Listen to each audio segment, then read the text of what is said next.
आज हम सीखेंगे खुदा के कलाम मुकद्दस से फजल के बारे में। हम पर जो फजल हुआ है वो खुदावन यीशु मसीह की तरफ से हुआ है, जिसने हमें रहाई दी है, जिसने हमें मखलसी दी है। हमारे गुनाहों की खातर वो सलीब पर चढ़ गया और हमें निजात बख्श दी और हमें रहाई दी, और हमें उस रहाई की वजह से ही फजल मिला है।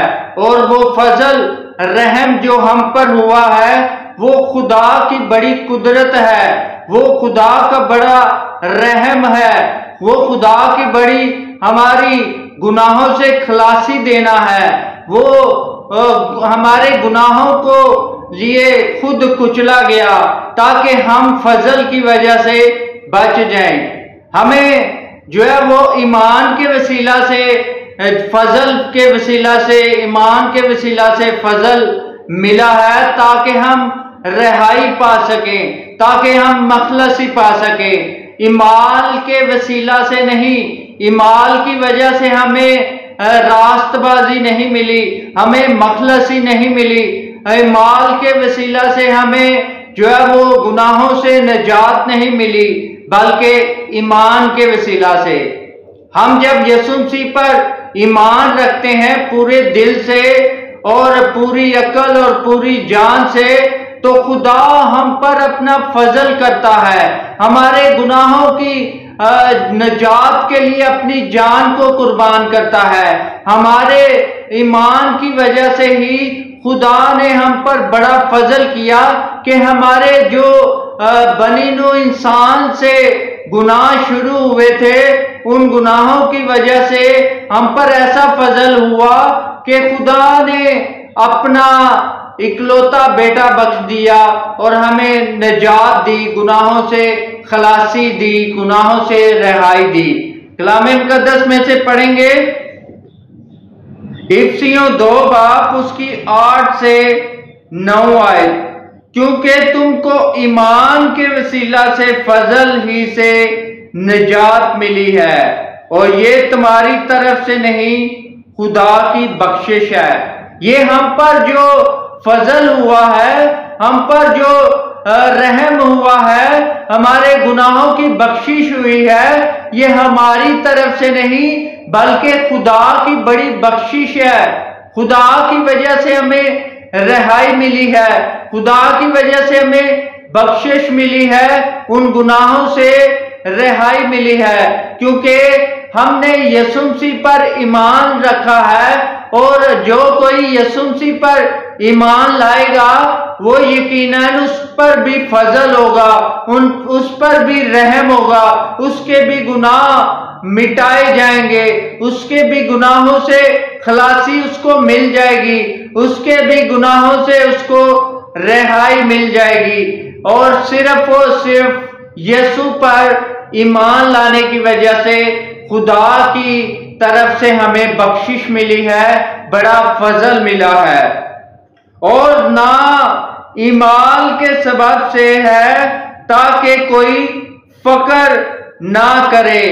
ईमान हमारे जो है उसकी वजह से हमें रहाई गुनाहों से नहीं मिली, उसकी वजह से हमें मखलसी नहीं मिली, उसकी वजह से हमें निजात नहीं मिली। हमें अपने खुदा यीशु मसीह पर ईमान रखने की वजह से फजल और सच्चाई की वजह से हम पर फजल हुआ है।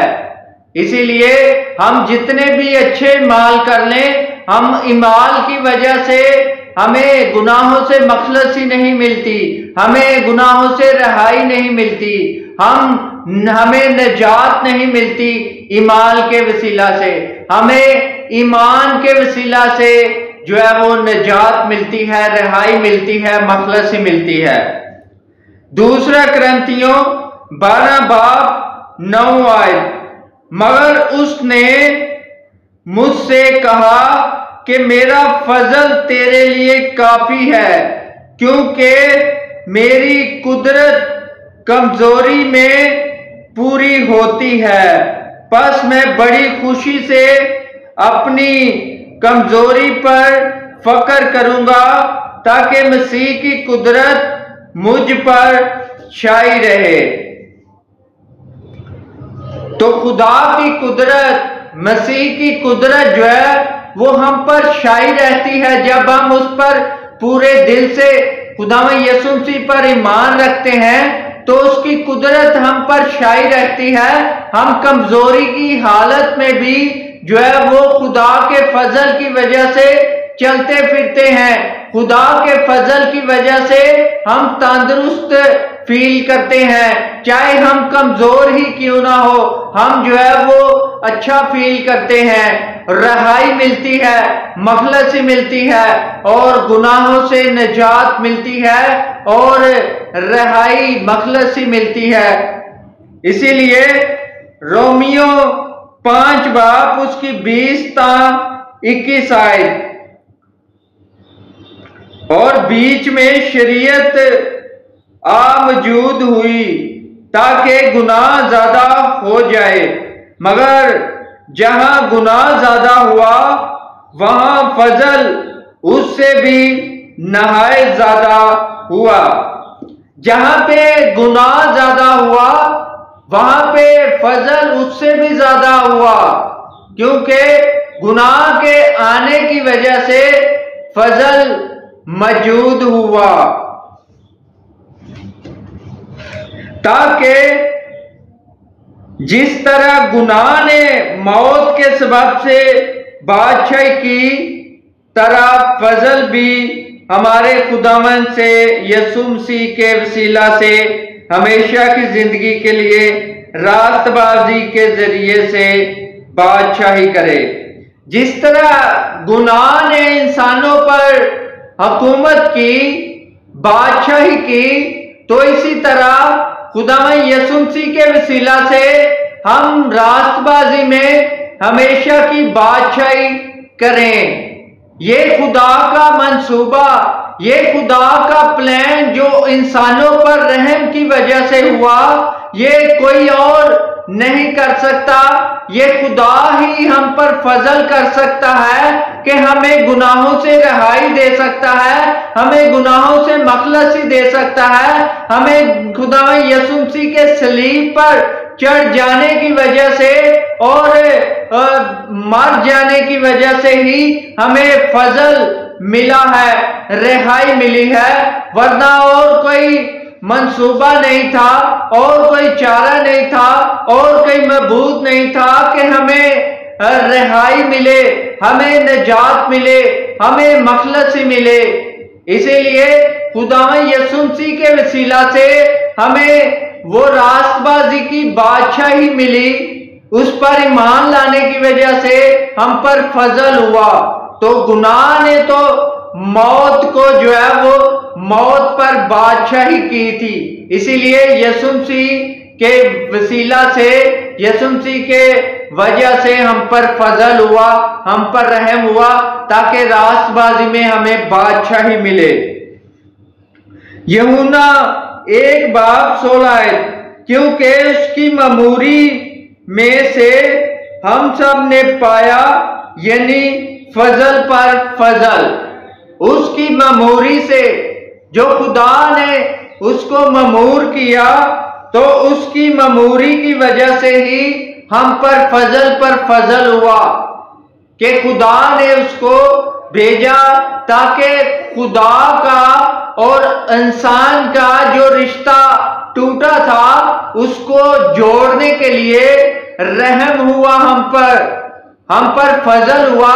यीशु मसीह अपनी जान देकर हम पर बड़ा फजल किया ताकि खुदा का और इंसान का मेल हो जाए, खुदा डायरेक्टली इंसान के साथ बातचीत कर सके। याकूब 4 बाब 6 आयत, वो तो ज्यादा तौफीक बख्शता है, इसलिए ये आया है कि खुदा मगरूरों का मुकाबला करता है मगर फरोतनों को तौफीक बख्शता है।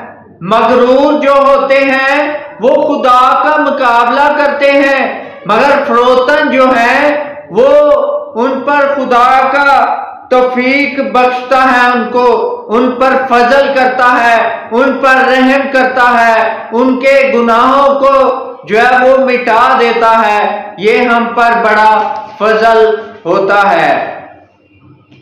तीतस 2 बाब उसकी 11, क्योंकि खुदा का वो फजल जाहिर हुआ है जो सब आदमियों की निजात का बायस है। वो वाला फजल हुआ हम पर जो सब आदमियों की निजात का बायस बना, जो सब आदमियों के लिए अपनी जान कुर्बान कर बैठा, जो सब आदमियों के गुनाहों की वजह से अपने आप पर कोड़े खाए, हाथों पैरों पर कील ठकवाए, पसली में नेजा खाया, कांटों का ताज सर पर पहना, ताकि हम पर फजल हो जाए, हमें निजात मिल जाए, हमें रिहाई मिल जाए। इब्रानियों 4 बाब और उसकी 16 आयत। बस आओ हम फजल के तख्त के पास दिलेरी से चले, ताकि हम पर रहम हो और वो फजल हासिल करें जो कुदरत के जरूरत के वक्त हमारी मदद करे। तो ये वो फजल हम पर हुआ है खुदा की तरफ से कि हम दिलेरी से उसके तख्त के पास जाएं, हम दिलेरी से उसके हुक्मों पर अमल करें, हम दिलेरी से जो वो हमें हुक्म देता है उन हुक्मों पर अमल करें, उन हुक्मों पर अमल करते हुए खुदा के तख्त के पास जाते हैं, ताकि हम पर रहम किया जाए, ताकि हम पर जो है वो गुनाहों से रिहाई की जाए, ताकि हम पर फजल हो, ताकि हम खुदा से मेल मिलाप कर सके। ये था फजल का दौर और ये था फजल का मैसेज जो सब आदमियों के लिए किया गया है, कि रहम किया गया है कि जो कोई खुदावंद यीशु मसीह पर ईमान लाएगा हलाक ना होगा बल्कि हमेशा की जिंदगी पाएगा। पहला जो हम पर फजल होता है उसकी पहली बुनियाद जो है वो खुदावंद यीशु मसीह पर ईमान लाना है। जब हम खुदावंद यीशु मसीह पर ईमान लाते हैं तो हम पर बड़ा फजल होता है, फिर हमने उसके हुक्मों पर अमल करना है, उसके कलामे मुकद्दस और उसकी बोली हुई बातों पर, उसके हुक्मों पर पूरी जिंदगी को गुजारना है, कलामे मुकद्दस के मुताबिक अपनी जिंदगी को गुजारना है। और हम कलामे मुकद्दस के मुताबिक अपनी जिंदगियों को नहीं गुजारते, इसीलिए ईमान से हमें जो है वो निजात नहीं मिली, हमें ईमान से मिली है खुदा की जो बड़ी बख्शिश है। खुदा ने हम पर बड़ी बख्शिश की और खुदा ने हमें निजात के लिए अपना बेटा भेज दिया, ताकि हम उस पर ईमान लाएंगे तो वो हम पर बड़ा फजल करेगा, हमारे गुनाहों से रिहाई देगा, मखलसी देगा। हम जितने भी अच्छे काम कर लें, हम जो कुछ भी कर लें, जब तक हम खुदावंद यीशु मसीह पर ईमान नहीं लाते तो वो सारे हमारे अच्छे काम जो है वो मिट्टी की तरह मैयर हो जाते हैं, वो मिट्टी की तरह जमीन पर बसम हो जाते हैं।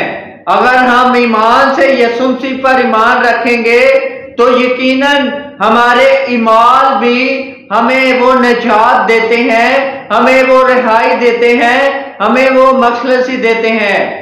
खुदावंद आप सबको बरकत दे और इस कलाम के वसीला से जो आपने सुना है और बड़ी बरकत दे और यकीनन खुदा के साथ आप वफादारी से चले और खुदा के हुक्मों पर अमल करते रहें।